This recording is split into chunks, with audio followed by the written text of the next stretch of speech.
वरुण, मुझे सच सच बताओ कि मेरी बच्चियों को कहाँ छोड़ आए हो। कोई लाज शर्म बची है या नहीं तुम में। एक पिता अपनी बेटियों का रक्षक होता है और तुम तो पैसों के लिए उन्हें बेच आए हो।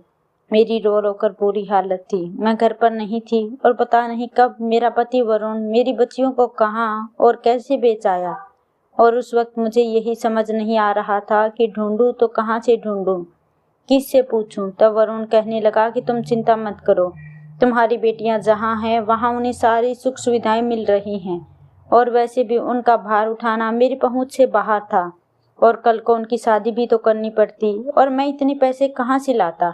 इसलिए बकवास बंद करो और मेरे लिए खाना लेकर आओ। मेरी आंखों से झरझर आंसू बह रहे थे, पर क्या कहती। मैं अपनी बच्चियों को देखने के लिए बेचैन हो गई थी। मुझे उन्हें अपने गले से लगाना था, पर कुछ समझ नहीं आ रहा था कि क्या करूं। मैं वरुण को खाना परोस रही थी कि इतने में एक भीख मांगने वाली औरत दरवाजे पर आई और विनती करने लगी कि भगवान के लिए कुछ खाने को दे दो, वह तुम्हारी हर इच्छा पूरी करेगा। मैंने तुरंत रोटी और उस पर कुछ सब्जी लगाकर उस औरत को दे दी। वह औरत अधिकतर मेरे घर पर आती थी और मैंने कभी उसे खाली हाथ नहीं भेजा। अगर घर में अनाज की कमी होती तो मैं किसी न किसी तरीके से उसकी मदद करती थी। उसने वह रोटी अपने बेटे को खाने को दी और खुद भी खाई और मुझे खूब सारा आशीर्वाद देकर चली गई। मैं रात भर भगवान से विनती करती कि वह मुझे मेरी बेटियों से मिला दे, पर मुझे यह पता नहीं था कि भगवान इतनी जल्दी मेरी सुन लेगा। उस दिन खाना बनाते समय वह औरत फिर खाना मांगने आई। मैंने उसे थोड़े से चावल दे दिए, जिसे उसने थैले में रख लिए। जाते जाते मुझसे बोली कि तुम्हारी बच्चियां कहीं नजर नहीं आ रही हैं, कहाँ हैं। वह पहले तो मुझे भीख देती थी। इतना सुनते ही मेरी आंखों में आंसू आ गए। मैं रोने लग गई और कहा कि मुझे खुद नहीं पता कि वे कहाँ हैं और कैसी हालत में हैं। तब उस औरत ने मुझे जो कुछ बताया उसे सुन मुझे बड़ी खुशी हुई। कहने लगी कि मैं बताती हूँ कि तुम्हारी बच्चियां कहाँ हैं और तुम जाकर उनसे मिल भी सकती हो, लेकिन पहले यह बताओ कि वह वहाँ गई कैसे। तब मैंने रोते रोते कहा कि मेरा पति उन्हें बहुत समझता था, खुद तो कुछ कमाता नहीं, जिस वजह से उसने पैसों के लिए बेटियों को बेच दिया। मैं आपके आगे हाथ जोड़ती हूँ, मुझे बता दो वे कहाँ हैं। वह बोली कि तुम्हारी बेटियां बगल के गांव के सरपंच शाम की यहाँ हैं। वह बहुत अच्छा इंसान है। एक दिन मैं उनके घर के सामने खाने के लिए हाथ जोड़कर खड़ी थी। तब शाम ने उनके यहाँ काम करने वाली एक औरत को भेजा, जो मुझे उनके घर के अंदर ले गई। सभी लोग खाना खा ही रहे थे। श्याम ने उनसे कहा कि इसे पेट भर के खाना दो। मैंने उनसे कहा कि मेरे बच्चों को भी भूख लगी है। तब उन्होंने एक थैली भरकर मुझे खाना दिया और तब मैंने वहाँ तुम्हारी बेटियों को देखा। उन्होंने बहुत ही सुंदर कपड़े पहने थे, आराम से कुर्सियों पर बैठकर खाना खा रही थी। मुझे अपनी आंखों पर विश्वास नहीं हो रहा था। फिर मैंने गौर करके देखा तो याद आया कि वे तुम्हारी ही बेटियां हैं और इसीलिए मैंने तुमसे तुम्हारी बेटियों के बारे में पूछा। तुम बिल्कुल भी चिंता मत करो, तुम्हारी बेटियां बहुत ही ऐशो आराम से रह रही हैं। पहले श्याम बहुत ही अत्याचारी इंसान था। उसने कई लोगों की जमीन पर कब्जा किया, पर पता नहीं क्या हुआ कि उसकी पत्नी की तबीयत अचानक खराब हो गई, यहाँ तक कि वह कोमा में चली गई और तब उन्होंने बुरे काम छोड़ दिए। लोगों की जमीनें उन्हें वापस लौटा दी। यह सब सुनकर मेरी जान में जान आई। नहीं तो मैं यही सोचकर परेशान हो रही थी कि मेरी बेटियां कैसे रह रही होंगी। वह औरत मुझे सब कुछ बताकर चली गई और मैं यह सोचने लगी कि अब मैं वहाँ कैसे जाऊंगी। अगर मैंने अपने पति को इस बारे में बताया तो वे मुझे जाने नहीं देंगे। रात में जब वह घर आया तो मैंने उनसे कहा कि मुझे मायके जाना है। तब कहने लगे कि पहले तो कभी तुमने मायके जाने का नाम नहीं लिया, जब से तुम्हारी माँ इस दुनिया से गई है, फिर आज अचानक क्यों। क्या करूं, बच्चियों की याद आ रही है। कुछ दिन वहां चली जाऊंगी तो मन भी हल्का हो जाएगा। वरुण राजी हो गया और उसने सफर के लिए मुझे कुछ पैसे भी दिए।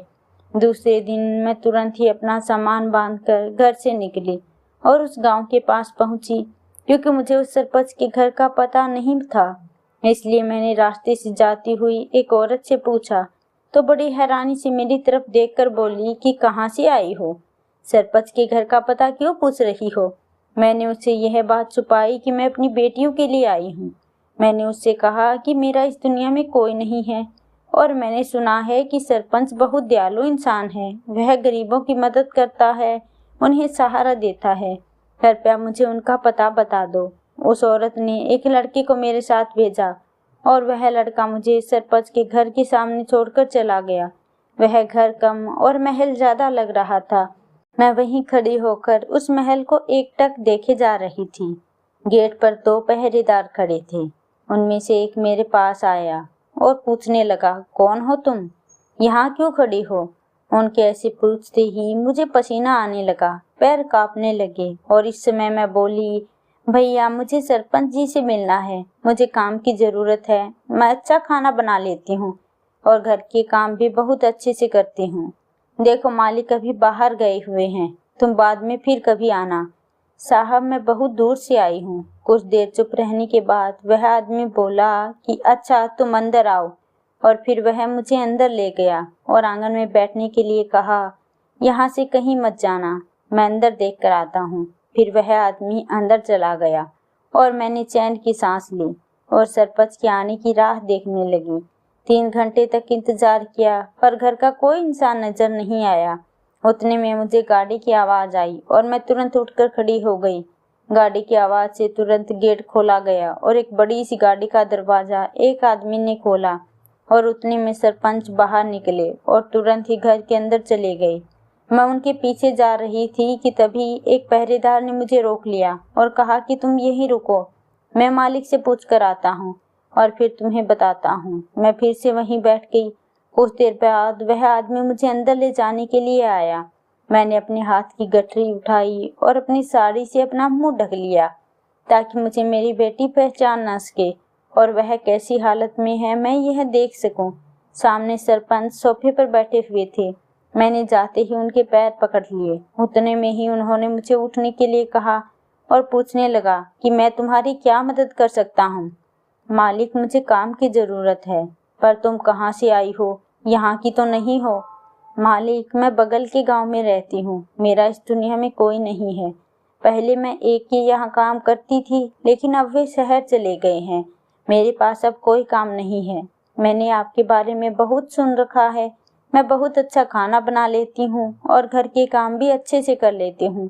आपका बहुत एहसान होगा अगर आप मुझे काम दे दो। बहुत सोचने के बाद वह कहने लगे कि एक काम करो, ये कुछ पैसे रख लो क्योंकि पहले से ही मेरे पास बहुत नौकर हैं। नहीं मालिक, मैं ये मुफ्त के पैसे नहीं ले सकती। तब सरपंच ने एक औरत को आवाज दी और जब वह आई तो वे कहने लगे कि आज से तुम खाने की जिम्मेदारी देखना और यह सारी साफ सफाई करेगी, बाकी सब तुम इसे ठीक से समझा देना। मालिक बहुत धन्यवाद आपका। वह औरत मुझे अपने साथ ले गई और सारा काम समझाने लगी। उस दिन मैंने कोई काम नहीं किया क्योंकि वहाँ मेरा पहला ही दिन था। काम समझाने के बाद उसने मुझे मेरा कमरा दिखाया जो सिर्फ नौकरों के लिए ही बनवाए गए थे और जहाँ सारी सुख सुविधा भी थी। यह सरपंच के एक अच्छे इंसान होने के सबूत थे। दूसरे दिन सुबह सुबह पूजा के समय मुझे उठाया गया। वहाँ की पुरानी नौकरानी थी, उसने मुझे उठाया था। मैंने सबसे पहले यहाँ विनती की कि मैं अपनी बेटियों से मिल सकूं। उसके बाद मैं अपने कामों में लग गई। सभी कमरों की साफ सफाई करने के बाद जब मैं आखिरी कमरे में पहुंची तो पीछे से रजनी ने मुझे आवाज दी, वहां मत जाना। क्यों? वहां जाने की इजाजत किसी को भी नहीं है। लेकिन क्यों? मैंने पूछा तो कहने लगी कि तुम अभी नहीं आई हो, धीरे धीरे सब समझ जाओगी। अब बाकी साफ सफाई पूरी कर लो। वहां न जाने का आदेश मालिक का है। मेरा काम हो जाने के बाद मैं रजनी के साथ खाना बनाने में मदद करने लगी। मेरी नज़र बार बार मेरी बेटियों को ढूंढ रही थी। कुछ देर बाद मुझे अपनी बेटियों की आवाज़ आई। देखा तो वे सभी आई और सरपंच के पांव छूकर आशीर्वाद लिया और सभी लोग खाना खाने लगे। फिर सभी ने शांति से खाना खाया। खाना खाने के बाद जब सब वहाँ से जाने लगी तो मुझे मेरी 2 बेटियों के पैर दिखे। उन्हें देख मेरी ममता तड़प उठी। इच्छा हुई कि मैं उनसे पूछ नहीं सकती कि उनके पैरों की ऐसी हालत कैसे हुई। वैसे तो सरपंच बड़ा अच्छा होने का दिखावा करता है, पर लगता है कि वह अभी भी क्रूर है जैसा पहले था। जब मैं अपने कमरे में आई तो मैंने रजनी से कहा कि एक बात पूछूं। उसने कहा कि हाँ पूछो। वह खाने की टेबल पर लड़कियां कौन थी? वह मालिक की बेटियां हैं तो उनके पैरों की ऐसी हालत क्यों है। वह जरा ऐशवश सी हो गई थी और बोली कि मुझे जरा काम है, मैं आकर बताती हूँ, तुम भी आराम करो। लेकिन मुझे कैसे आराम मिल सकता था, मैं माँ हूँ उनकी, और उनकी ऐसी हालत से मुझे रात भर नींद नहीं आई। रात भर मैं रोती रही। दूसरे दिन जब मैं सुबह उठी और काम करने पहुंची तो मेरी बेटियां सोफे पर बैठी बातें करते हुए हंस रही थी। उतने में सरपंच वहां आया और कहने लगा कि तुम सब यहाँ क्या कर रही हो, चलो अपने अपने कमरे में जाओ, और जो काम तुम्हें सौंपा है उसमें बिल्कुल भी अनदेखी नहीं होनी चाहिए।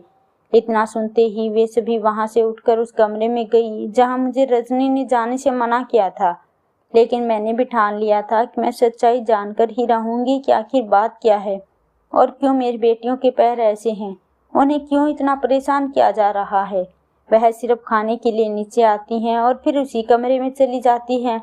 उधर मैं किसी को भी यह नहीं बता सकती थी कि मैं उनकी माँ हूँ, वरना क्या पता सरपंच मुझे यहाँ रहने ही न दे। फिर एक दिन पूरे बंगले की साफ सफाई हो गई और मैं उस कमरे की तरफ बढ़ी। मैंने सभी तरफ देख लिया था कि कोई मुझे देख तो नहीं रहा। जब लगा कि मेरे अगल बगल में कोई नहीं है, मैंने हिम्मत करके उस कमरे का दरवाजा खोला और सामने का दृश्य देखकर मेरा दिल दहल उठा। मैं बता नहीं सकती कि मेरी क्या हालत हुई। इतने में मुझे किसी ने पीछे से आवाज लगाई और कहा कि तुम्हारी हिम्मत कैसे हुई वहां जाने की। मैंने तुरंत ही दरवाजा फिर से बंद कर दिया। सब कमरा पूरा साफ हो गया, बस यही कमरा बचा था, तो सोचा कि आज इसकी भी साफ सफाई कर दूं। सरपंच गुस्से में कहने लगे कि खबरदार, आज के बाद तुम मुझे यहाँ दिखाई दी तो मुझसे बुरा कोई नहीं होगा। अब जाओ यहाँ से और अपना काम करो। मैं रोते हुए वहां से चली आई। रजनी ने भी यह सब देख लिया था। कहने लगी कि मैंने मना किया था तुम्हें वहां जाने के लिए। इस गलती की वजह से मालिक ने कितने नौकरों को काम से निकाल दिया था, शायद अब तुम्हें भी निकाल देंगे। रजनी, भगवान के लिए ऐसा मत होने देना। कोई तो रास्ता होगा, मेरा इस दुनिया में कोई नहीं है। मैं कहाँ जाऊंगी, मैं क्या कर सकती हूँ, मैं खुद एक नौकर हूँ यहाँ, मेरी क्या हैसियत है। उतने में सरपंच नीचे आए। मैंने उनके पैर पकड़ लिए और कहा कि मालिक, मुझसे बहुत बड़ी गलती हो गई, पर आगे से ऐसा कभी नहीं होगा। मेरा इस दुनिया में कोई नहीं है। अच्छा, ठीक है, लेकिन ध्यान रहे कि आगे से ऐसा कभी नहीं होना चाहिए। इतना कहकर सरपंच वहां से चले गए। दूसरे दिन पूरे बंगले को रंग बिरंगे फूलों से सजाया गया। रजनी मुझसे बोली कि आज पूरे घर की साफ सफाई अच्छे से करना और फिर मेरी खाना बनाने में मदद भी करना, क्योंकि आज ज्यादा लोगों का खाना बनाना है। मैंने पूरे घर की साफ सफाई की और किचन में पहुंची। मैंने रजनी से पूछा कि यह सब तैयारी किस लिए चल रही है। तब वह कहने लगी कि आज सरपंच के 5 बेटे आ रहे हैं जो पढ़ने के लिए बाहर गए थे। बस उसी खुशी में यह सजावट कराई गई है। सबकी इच्छा है कि हम किसी भी तरह से कोई कमी नहीं रहनी चाहिए। अच्छा, एक काम करो, पहले तो वह घूंघट चेहरे पर से हटाओ और जल्दी जल्दी मेरा हाथ बटाओ। और वैसे भी इतनी सुबह है ही कौन यहाँ। उतने में गाड़ी का हॉर्न बजा। रजनी ने तुरंत ही पानी की गिलास की ट्रे और जूस की ट्रे और बाकी चीजें रखी और हम हाल में पहुंचे। देखा तो सरपंच के 5 बेटे सोफे पर बैठे थे और हमें देख नमस्ते करने लगे। मैं सोचने लगी कि सरपंच ने अपने बेटे को बहुत अच्छे संस्कार दिए हैं, वरना हम नौकरों को कौन नमस्ते करता है। फिर हमें जल्दी खाना लगाने के लिए कहा गया। आज टेबल पर सरपंच और उनके बेटे खाना खा रहे थे, लेकिन मेरी बेटियां नहीं थी और इसी बात का मुझे बुरा लग रहा था और मैं बेचैन सी हो गई। मैंने सोच लिया था कि आज रात मैं उस कमरे में जरूर जाऊंगी, चाहे मेरी नौकरी चली जाए तो भी कोई बात नहीं। मैं यहाँ अपनी बच्चियों के लिए आई हूँ। सरपंच के बेटों ने हमारे खाने की बहुत तारीफ की। सरपंच कहने लगे कि आज मेरे बेटे इतने समय बाद घर आए हैं और तुम दोनों ने इतना बढ़िया खाना बनाकर हमारा दिल जीत लिया। मांगो, आज तुमने जो मांगना है। रजनी ने तो कुछ नहीं कहा, लेकिन मुझसे रहा नहीं गया। मैं कहने लगी कि साहब, मुझे आपसे कुछ चाहिए और मुझे आशा है कि आप मुझे खाली हाथ नहीं भेजेंगे। बोलो, क्या चाहिए तुम्हें। मैंने अपना आंचल आगे किया और कहा कि मुझे मेरी बेटियां वापस लौटा दें। कहने लगा, तुम कौन सी लड़कियों के बारे में बोल रही हो। मालिक, वरुण मेरे पति हैं, जिसने पैसों की खातिर मेरी बेटियां आपको बेच दी और आपने उसे खूब मोटी रकम भी दी है। साहब, मैंने सुना है कि मेरी बेटियां यहाँ ऐशो आराम से रह रही हैं और साथ ही यह भी कि आप बहुत दयालु हो, लेकिन जब मैंने अपनी बेटियों के पैरों में छाले देखे जिसमें पानी भी भरा हुआ था तो मेरी रूह कांप गई। मैं यहाँ अपनी बेटियों से मिलने आई थी, लेकिन अब उन्हें अपने साथ ले जाना चाहती हूँ। सरपंच के बेटे भी उनकी तरफ देखने लगे। उतने में मेरी एक बेटी नीचे दौड़ी दौड़ी आई और बोली कि साहब जल्दी चलिए, मालकिन को होश आ गया है। यह सुनकर सब बहुत खुश हुए और हम सभी ऊपर गए। उस दिन जब मैंने चुपचाप कमरा खोला तो मुझे सिवाय मशीनों के कुछ नजर नहीं आया। जैसे अस्पताल में मशीनें इस्तेमाल की जाती हैं किसी मरीज के लिए, बिल्कुल वैसे ही। और दूसरी तरफ मेरी बेटियां आराम से सोफे पर बैठी हुई थी, नए नए कपड़े पहनकर। फिर मैंने आज जब उनके पैरों की तरफ देखा तो वह सभी छाले ठीक हो गए थे। मेरी बेटियां सरपंच की पत्नी के सिरहाने खड़ी थी और वहाँ एक डॉक्टर भी था जो कहने लगा कि अब आपकी पत्नी खतरे से बाहर है, अब यह पूरे तरीके से ठीक है। तब सरपंच कहने लगे कि यह सब कुछ इन बच्चियों के कारण हुआ जो दिन रात इसकी सेवा में लगी हुई थी। जब से ये आई मुझे अपनी पत्नी का कुछ देखना भी नहीं पड़ा और डॉक्टर दवाइयाँ लिखकर वहाँ से चले गए। जब मैंने घूंघट उठाया तो मेरी बेटियां मुझे देखकर हैरान रह गई और तुरंत ही मेरे गले लग गई। सरपंच ने कहा कि अब तुम्हें जो कुछ पूछना है अपनी बेटियों से ही पूछो कि हमने उन पर अत्याचार किया या नहीं। नहीं माँ, हम तो यहाँ बहुत ही आराम से रह रहे हैं और साथ ही अपनी पढ़ाई भी कर रही हैं। बस हमारा इतना काम था कि मालकिन का ध्यान रखना। हमें इस कमरे में सब कुछ मिल रहा था, कहीं जाना नहीं पड़ता था। सब तो उल्टा हमें अपनी बेटियों की तरह मानते थे। फिर वह छाले कैसे थे तुम दोनों के पैरों पर? तब मेरी बड़ी बेटी कहने लगी कि उस दिन मैंने उन दोनों को रसोई में जाने से मना किया था, पर वे दोनों नहीं मानी। खाना बनाते समय गर्म दूध उनके पैरों पर फैल गया और उसी से उनके पैरों में छाले आ गए। माँ, मैं नहीं जानती थी कि पापा ने हमें क्यों बेचा, लेकिन हम यहाँ बहुत खुश हैं और अगर कहीं और बेचा होता तो पता नहीं हमारा क्या होता। सरपंच ने मेरी बेटियों को अपने पास बुलाया और कहा कि आज तुम सभी की वजह से मेरी पत्नी ठीक हो पाई है। मैं तुम्हारा एहसान जिंदगी भर नहीं भूल पाऊंगा। सरपंच की आंखों में आंसू थे। कुछ देर चुप रहने के बाद सरपंच अपने बेटों से बोला, मैंने कुछ सोचा है, अगर तुम लोग मेरी बात मानो तो कहूँ। हाँ बोलिए ना पापा, आप बड़े हैं, जो सोचा होगा भले के लिए सोचा होगा। बेटा, मैं इन बच्चियों को वापस नहीं भेजना चाहता। इन्होंने तुम्हारी माँ की बहुत सेवा की है और मैं चाहता हूँ कि अब यह यही हमेशा के लिए इस घर का हिस्सा बने। सरपंच के बेटे भी समझ गए कि उनके पिता का क्या कहना था। सरपंच के सभी बेटों ने मेरी बेटियों से शादी करने के लिए राजी हो गए। यह सब देखकर मेरी जान में जान आ गई, क्योंकि अगर वरुण ने मेरी बच्चियों को कहीं और भेजा होता तो पता नहीं मेरी बच्चियों का क्या होता, क्योंकि समाज में सही भी लोग सरपंच की तरह नहीं होते। सरपंच, उनकी पत्नी और उनके बेटों ने मेरी बच्चियों को दिल से अपना लिया था।